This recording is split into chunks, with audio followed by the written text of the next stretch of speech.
Et nous voilà de retour à notre magazine de télévision. Madame, monsieur, bonjour ou bonsoir, où que vous soyez actuellement. Si vous nous suivez sur YouTube, je vous dis bonjour depuis Montréal. Ce soir, à l'émission, aujourd'hui, nous parlons d'une soirée culturelle, à Noisée. Ça se passe à Montréal. Il était question, en fait, ça s'est passé durant ce week-end. On était censé être là, mais encore une fois, je présente mes excuses à vous tous et à vous toutes. Et aujourd'hui, on va quand même parler de cette soirée et présenter ce qu'il y a eu. On a quand même des images. Et nous avons avec nous deux personnalités. Bonjour. Bonjour monsieur. Bonjour. Bonjour madame. Bonjour à vous. Comment ça va? Ça va très bien. Je vais vous demander de nous repréciser. Cette soirée culturelle organisée par Anoisé, dont vous êtes le président, on parlait ici, on soulignait en fait ce gala où l'on soulignait la femme ronde. Pouvez-vous nous en dire un petit peu plus? En effet, c'est une soirée culturelle où on présente des dames qui ont accepté volontairement de se présenter devant le public pour assumer leur rondeur. Mm-hmm. Et donc, à cette occasion-là, elles abordent des tenues traditionnelles africaines. Et puis, bon, disons, c'est l'idée générale. Il y a un jury qui est là, qui les note selon aussi des critères, selon des canons de beauté de la femme ronde africaine. Mm-hmm. Mais dites-moi, vous avez fait ça pourquoi exactement? Quelle était l'idée? L'idée, principalement, comme on l'a dit, notre objectif, c'est parce qu'on a remarqué que dans la société, souvent occidentale, les personnes qui sont rondes, en l'occurrence les femmes rondes, souvent elles sont victimes de tout genre de préjugés, de stéréotypes. Et donc nous voulons lutter contre ces formes de préjugés-là. Et donc on s'est dit que la seule manière de le faire, c'est que les femmes acceptent de se présenter, d'assumer leur rondeur. Mm-hmm. Et donc en faisant cela, ça peut impacter la société, ça peut quand même amener la société à changer de regard vis-à-vis de ces personnes. Madame, bonjour. Bonjour. Vous avez accepté d'assumer. Oui. D'abord, je vais vous demander de vous présenter. Bonjour, je me présente. Je m'appelle Lilia Zengo. J'ai 27 ans. Je suis dans le domaine de l'assurance, en fait. Et je suis fièrement québécoise également, originaire du Congo-Kinshasa et de l'Angola également.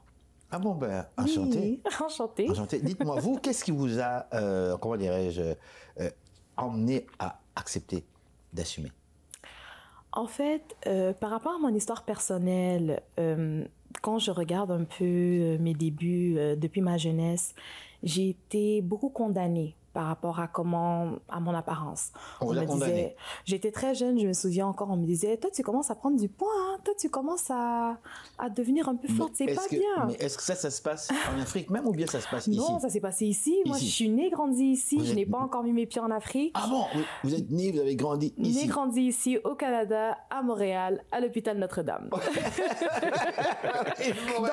100% québécoise. Mais malgré cela, ce sont des choses que j'ai vécues ici.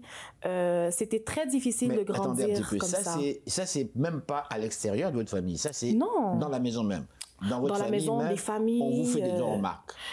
Absolument. Mais ça, c'est parce que les parents eux-mêmes ont changé de mentalité ou quoi? Parce qu'ils voient ce qui se passe autour. C'est quand même surprenant que les parents à la maison le Vous savez, dans la société, des fois, il y a beaucoup de choses qui sont parfois du laisser-aller. Donc, on a parfois une tante, une tantine, un ami comme ça qui vient, qui fait des petits commentaires comme ça et on ne fait pas trop attention.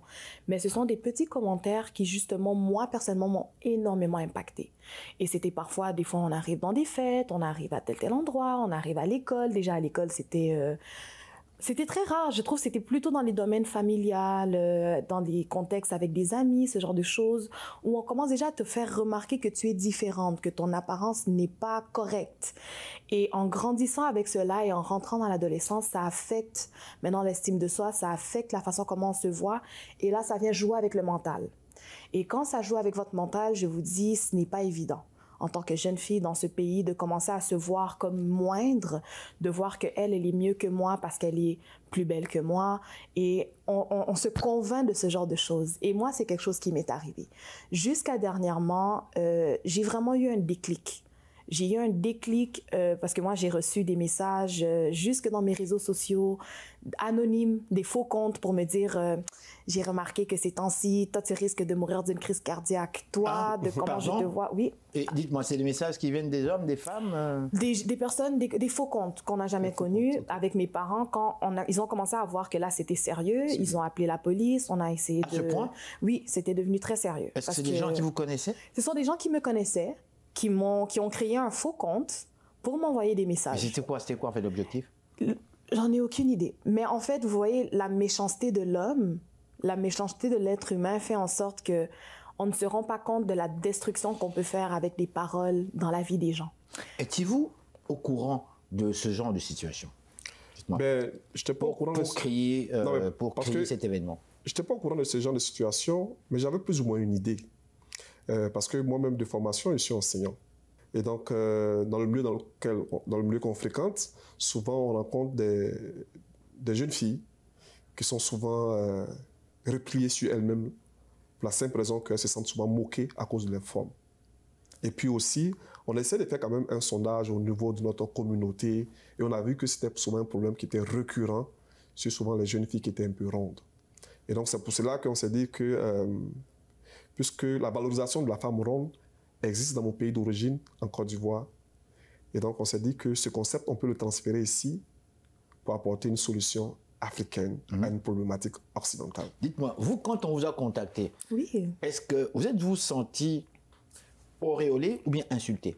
Insulté, le fait qu'on puisse mettre l'accent sur votre rondeur et qu'on prétende vouloir la valoriser, mais en fait, l'idée, c'est de vous mettre sur un piédestal. Qu'est-ce que vous avez réagi par rapport à ça? En fait, c'est même une très belle question, puisque la réaction, j'ai été très enjouée.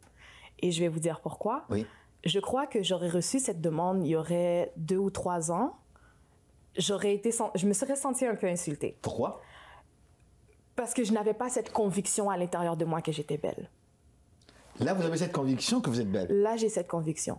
Et vous savez, c'est très drôle parce que les gens me le répétaient souvent. « Oh, tu es vraiment belle, tu es vraiment belle. Ah, merci. » Mais à partir du moment où ce n'est pas une conviction intérieure, c'est très difficile à croire. Alors pour moi, il a vraiment fallu avoir un travail spirituel, un travail intérieur, de vraiment comprendre un peu. Déjà, j'ai compris, je suis allée, j'ai eu à voir mon médecin, j'ai compris déjà qu'il y avait une maladie derrière. Donc déjà là, on a pu traiter le tout, il y a eu quelques interventions, j'ai pu comprendre, j'ai vu, mon visage a changé. J'ai remarqué mon teint est devenu plus brillant, j'ai commencé à rayonner, j'ai remarqué que mon humeur était meilleure et je me suis dit, tu sais quoi? La vie, elle vaut la peine d'être vécue. C'est pas quelqu'un qui va me dire, il y a personne qui peut venir me dire, Lilia, tu n'es pas assez, non, parce que je commence à comprendre que je ne suis peut-être pas assez pour toi, mais pour moi, je suis assez. Et à partir du moment où il y a eu ce déclic, je vous dis, ça, la vie a commencé à devenir beaucoup plus belle, beaucoup plus agréable. Alors, quand la dame qui m'a contactée, elle m'a dit, c'est une dame de mon église, elle m'a vue, elle m'a dit, oh, tu sais, je te trouve tellement belle, tu es tellement jolie et je voulais te présenter, il y a un tel événement qui va avoir lieu, est-ce que tu serais intéressée? Je me suis dit, ah ben, ok, je vais voir un peu, bon, ça a l'air intéressant, un concours de beauté. Clairement, je ne suis pas dans les standards des concours de beauté habituels, mais bon, on verra comment ça va donner. Et je pense que je me suis inscrite. Je pense que le même jour, le président m'a contacté. Il m'a dit merci de nous avoir contactés, tout ça là, vous pouvez aller voir sur notre page, on peut avoir des images, etc. J'ai vu ce qui s'est fait avec la première édition. Je me suis dit en fait, waouh, pourquoi pas? Et c'est comme ça que je me suis lancée dans l'aventure et qu'aujourd'hui, je me retrouve ici sur le plateau avec vous. Monsieur le Président, quels étaient les critères pour... parce que c'est quand même pas facile, là. Les critères, c'est 70 kilos et plus. Il fallait avoir absolument 70 kilos et plus. Oui, quand on les a pas, non, parce qu'on s'est dit que si tu as moins de 70 kilos, tu es dans la forme classique. OK. Voilà. Donc, il faut avoir 70 kilos et plus. Il faut être domicilié au Canada. C'est ouvert à toutes les communautés culturelles du Canada. Avez-vous eu beaucoup de candidates? Cette année, point d'en refuser quelques-unes? Non, cette année, on a eu 8 candidates inscrites. 8 candidates inscrites. Et sur les 8, il y a 3 qui ont désisté. Pour vous dire que ce n'est pas toujours évident d'assumer ses rondeurs devant un public. Justement, 3 qui ont désisté. Pourquoi? Mais ils ont désisté parce que, je sais qu'il y a une qui a désisté parce qu'à la dernière minute, son mari s'est opposé. Son mari ne voulait pas. Il ne voulait pas. Et les raisons du mari, c'était qu'il n'était pas jaloux, certainement qu'il n'était pas jaloux. Ça, je ne sais pas les raisons, mais elle a dit que son mari ne voulait pas. Ok, d'accord. Okay? Et puis, il y a deux autres aussi, bon, je ne sais pas, pour des raisons personnelles, n'ont pas voulu dire, mais ils ont préféré se retirer. Ok. Voilà. Maintenant, le déroulement même de cette soirée, l'organisation, comment ça s'est passé pour vous? Bien, pour ce samedi passé, le 8 juin, mais dans l'ensemble, ça s'est bien passé. Dans l'ensemble, ça s'est bien passé parce qu'on avait quand même des officiels qui étaient là. On avait le représentant de l'ambassade de Côte d'Ivoire au Canada qui était là. On avait le directeur du service culturel de l'ambassade aussi qui était là. On avait aussi des sponsors. Je vais parler de Bassida Immobilier. Est-ce qu'au niveau de la ville de Montréal, au niveau des organisations, comment dirais-je, officielles, telles que le gouvernement canadien, telles que la ville de Montréal, telles que le au niveau de la ville de Montréal, on n'a pas eu de présence, mais ce qu'il faut le dire, c'est que ce projet, je vais me donner l'occasion en même temps de remercier infiniment le gouvernement du Canada qui nous accompagne dans ce projet. Okay? Le gouvernement du Canada, l'initiative Appuyer les communautés noires du Canada, le groupe 3737, ce sont des éléments, ce sont des structures, des organisations qui nous ont subventionnés dans ce projet. Donc c'est pour dire que c'est un projet qui est fiable. Donc je profite aussi de cette occasion pour remercier aussi des partenaires stratégiques tels que BAI, avec notre marraine, la présidente Henriette Mvondo, qui vraiment nous encadre très bien aussi dans ce projet. Et donc, voilà, je lance aussi un appel à toutes les personnes qui croient en ce que nous sommes en train de faire, de venir nous soutenir. Parce que nous sommes une organisation à but non lucratif. Ce que nous faisons, c'est du bénévolat. Oui. Vous faites quoi précisément, ce que vous êtes en train de faire? Juste nous rappeler ce que vous êtes en train de faire. Ce que nous sommes en train de faire, notre idée, c'est ça. Notre idée d'abord, c'est qu'on veut impacter. Parce que ce que nous sommes en train de faire, on veut impacter surtout la jeunesse, les enfants. Parce que ces enfants-là qui ont entre 7 et 18 ans, ce sont des personnes qui sont très fragiles. Oui, et vous voulez leur faire prendre conscience. On veut leur faire prendre conscience de leur forme et qu'ils ne doivent pas se laisser abattre par des mauvais commentaires. Et donc, c'est pour cela que nous collaborons avec des personnes adultes. Parce qu'on s'est dit que si ces personnes adultes acceptent de se présenter devant un public, acceptent de montrer leur estime de soi devant un public, ça peut avoir un impact positif sur ces enfants. Justement, vous, votre dernier commentaire par rapport à cette expérience, comment vous vous êtes senti une fois là-dedans? Une fois le public qui vous regarde, vous ne savez pas comment est-ce qu'il agit. Comment vous vous êtes senti? C'était superbe. Je cherche en fait les mots exacts et je ne peux pas avoir un mot spécifique à part wow. Superbe, excellent, superbe. Donc, c'était vraiment une expérience. Je me suis sentie valorisée, je me suis sentie forte, je me suis sentie appréciée, sincèrement, pour ce à quoi je ressemble. Je ne me suis pas cachée. Parfois, on se cache derrière des vêtements amples, on se cache à couvrir les bras. Je me suis vraiment sentie femme. Et ça m'a permis d'embrasser ma féminité, ça m'a permis d'embrasser la femme que je suis. Et je crois également que pour les jeunes filles qui étaient dans il y avait une candidate qui était avec sa fille, et de savoir qu'elle était, parce qu'elle aussi a été victime d'intimidation. Et elle était là, elle nous regardait, elle disait, je suis contente, elle était tellement contente de nous voir et elle nous venait et disait, wow, ça m'inspire. And she felt, elle a senti qu'elle était bien. Et elle disait même, j'ai hâte d'aller lundi à l'école pour raconter à mes amis. Et quand elle a dit ça, ça m'a donné une joie parce que je me suis dit, en fait, c'est une petite fille qui est innocente, mais de savoir que j'ai eu un tel impact dans sa vie, alors là, vraiment, rien à dire. Alors, de savoir que c'est une organisation qui a vraiment pour but de casser les mauvaises langues, parce qu'une langue est comme un feu. Donc, il peut vraiment... Et on sait qu'un petit feu peut faire de très grands dégâts dans une forêt. Donc, c'est une petite forêt qui est encore en train de fleurir, qui est en train de prendre des ailes. Ce sont des jeunes filles, des jeunes demoiselles, des adolescentes qui demandent tout simplement à être aimées. C'est sûr et certain qu'il y a un aspect santé, on n'en disconvient pas, mais on peut prendre soin de sa santé tout en s'aimant, en s'appréciant et en se voyant de façon positive. Bien sûr, bien sûr. Et je pense vraiment que le message a été communiqué le 8 juin par rapport à ce concours. Vraiment, moi, je suis très satisfaite de l'événement. Monsieur le Président, à vous entendre des compliments pareils, mon cher, ça fait plaisir. Je suis très content parce que je vois que... c'est avec le mot de la fin. Je vois que l'objectif a été atteint. Oui. Parce que ce que nous voulons, c'est que ces dames-là nous aident à sensibiliser la population. Non seulement sensibiliser la population, mais nous aident aussi à impacter positivement nos enfants. Et je pense que l'objectif a été atteint. Absolument. Merci. On va Absolument. rappeler au grand public le nom précis de votre organisme. Notre organisation, comme je le répète, c'est une organisation à but non lucratif. Oui. Donc, toute aide sera bien appréciée. Et qui s'appelle comment?